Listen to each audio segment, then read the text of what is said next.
বেশি বেশি করে পড়বেন আস্তাগফিরুল্লাহ। কি পড়বেন? আমার সাথে আওয়াজ করে পড়েন আস্তাগফিরুল্লাহ। আর আওয়াজ করে পড়েন আস্তাগফিরুল্লাহ। বেশি বেশি যারা ইস্তেগফার পড়ে তাদের 5টা লাভ। আওয়াজ করে বলতে হবে কয়টা? 5টা। নাম্বার 1, মান লাজিমাল ইস্তিগফার জাআলাল্লাহু লাহু মিন কুল্লি দীকিন মাখরাজা। যে সব সময় ইস্তেগফারের সাথে লাজিমা মানে লেগে থাকে, আঠার মতো। কিসের মতো? চুইংগাম খান না আপনারা? চুইংগাম যদি হাতের মধ্যে লাগান আঠার মতো লেগে থাকে না? বাচ্চারা আবার দুষ্টামি করে চুইংগাম খেয়ে আরেকজনের চুলের মধ্যে লাগায় দেয়, আছে না নাই? তখন সরিষার তেল দিয়ে ছুটাইতে হয়, তাই না? তো মান লাজিমাল ইস্তিগফার, যে ইস্তিগফারের সাথে আঠার মতো লেগে থাকে সে 5টা জিনিস পায় জীবনে। চিল্লায় বলেন না কয়টা? 1 নাম্বার, জাআলাল্লাহু লাহু মিন কুল্লি দীকিন মাখরাজা। সব বিপদ থেকে তার উদ্ধার করে কে? আল্লাহ। আমাদের জীবনে বিপদ আপদ আছে না নাই? কম না বেশি? কত বিপদ, কত ধরনের বিপদ। যে কোনো সময় দুর্ঘটনা হতে পারে, রোড অ্যাক্সিডেন্ট, আছে না নাই?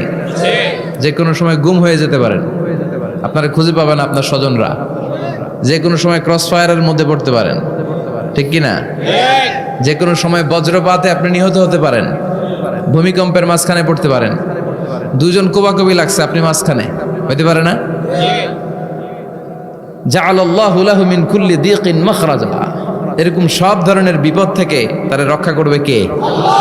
যদি ইস্তিগফারের সাথে আঠার মতো লেগে থাকা যায়। এই হলো নাম্বার 1।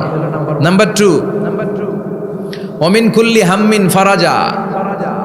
যে সব সময় আঠার মতো ইস্তিগফারের সাথে লেগে থাকবে, আল্লাহ তাকে দুশ্চিন্তা থেকে মুক্তি দিবেন, তার কোনো টেনশন থাকবে না। সুবহানাল্লাহ পড়েন।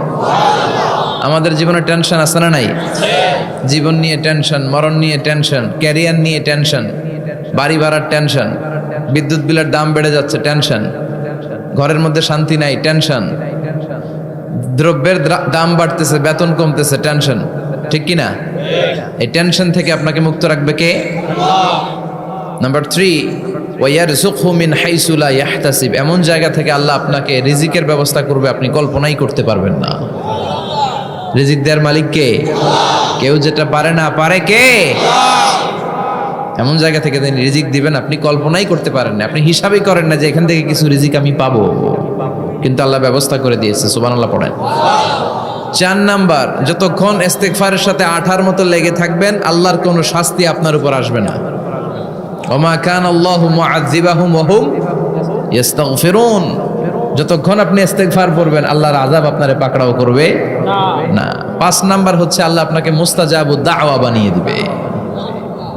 মুস্তাজাবুদ দাওয়া মানে এমন ব্যক্তি, যেই ব্যক্তি দোয়া করা মাত্রই দোয়া কবুল করে কে? আল্লাহ। সবসময় ইস্তিগফার পড়তে রাজি আছেন তো? আপনারা ইমাম আহমদ ইবনে হাম্বলের নাম শুনেছেন? আমরা ইসলামে 5টা মাযহাবের প্র্যাকটিস করি, কোরআন সুন্নাহর আলোকেই আমরা করি। হানাফি, শাফিঈ, মালিকি। 4 নাম্বারটা আপনারা বলেন। হাম্বলি, হানাফি, শাফিঈ, মালিকি, তারপরে হাম্বলি। এই হাম্বলি মাযহাবের ধারক এবং বাহক ইমাম আহমদ ইবনে হাম্বল। উনি অনেক বড় যুগ শ্রেষ্ঠ মুহাদ্দিস ছিলেন। একক স্বতন্ত্র হাদিসের কিতাব হিসেবে পৃথিবী খ্যাত যে হাদিসের কিতাবটা, যেটার মধ্যে সবচাইতে বেশি সংখ্যক হাদিস আনা হয়েছে, মুসনাদ আহমদ ইবনে হাম্বল, এটার রচয়িতা উনি। সুবহানাল্লাহ পড়েন। প্রায় 40,000 হাদিসের কালেকশন ওই কিতাবের ভেতরে আছে।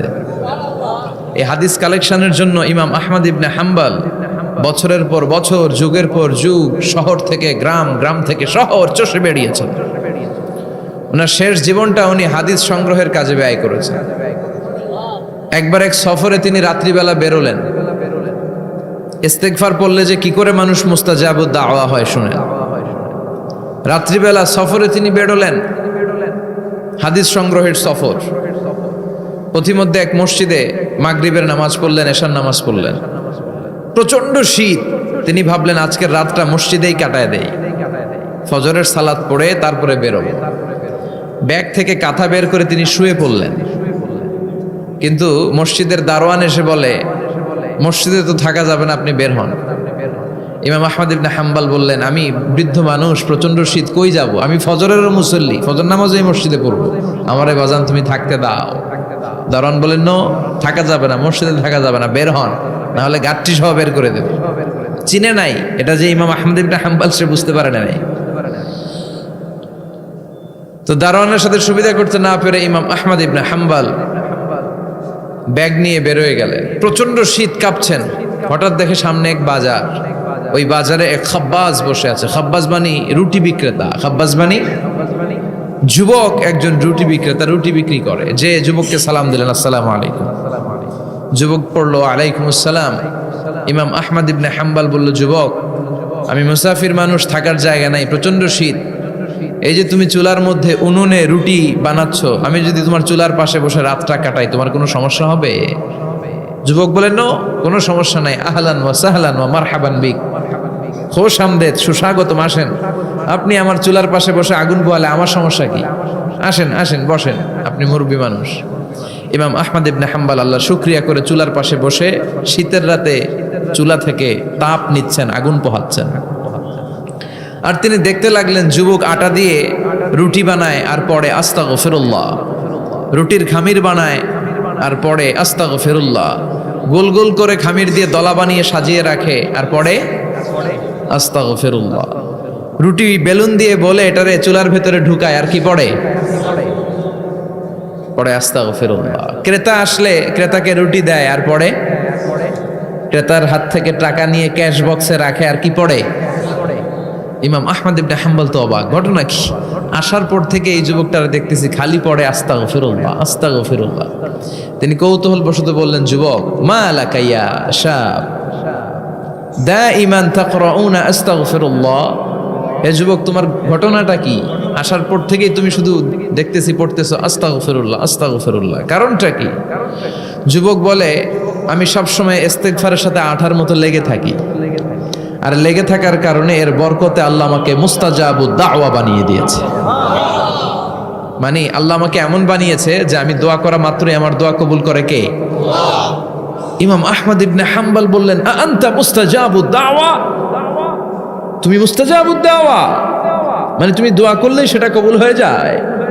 যুবক বলে, নাআম আনা মুস্তাজাবুদ দাওয়া, আমি আমার জীবনে যত দোয়া করেছি সব কবুল করে নিয়েছে কে?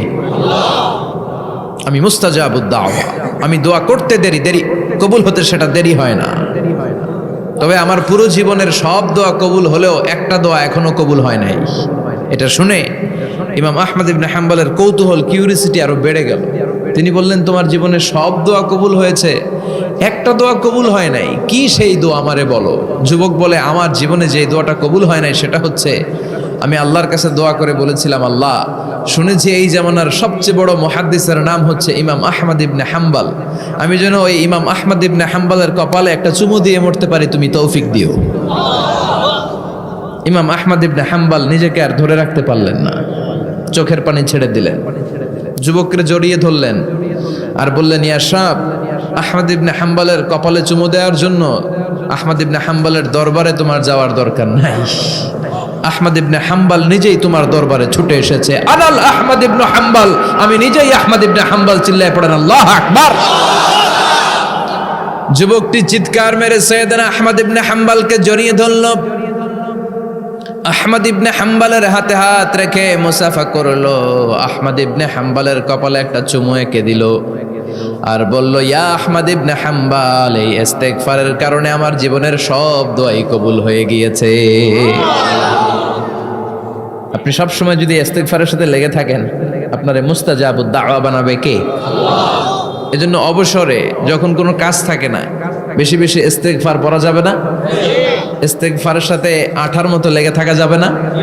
আওয়াজ করে পড়েন আস্তাগফিরুল্লাহ, আরো জোরে পড়েন আস্তাগফিরুল্লাহ, আরো জোরে পড়েন আস্তাগফিরুল্লাহ। আল্লাহ আমাদের ইস্তেগফার তুমি কবুল করো, আরো জোরে পড়ি আমিন। আসুন আমরা আল্লাহর নামের 3টা তাকবীর পড়ব। 3টা তাকবীর পড়ে আমরা কোরআনের তাফসিরের দিকে যাব। আমি পড়ব লিল্লাহি তাকবীর, আপনারা পড়বেন আল্লাহু আকবার। আওয়াজ করে পড়তে হবে। আল্লাহ বলেছে ঘোষণা দাও, আমার সাথে সাথে পড়েন আল্লাহু আকবার। এই অধ্যক্ষ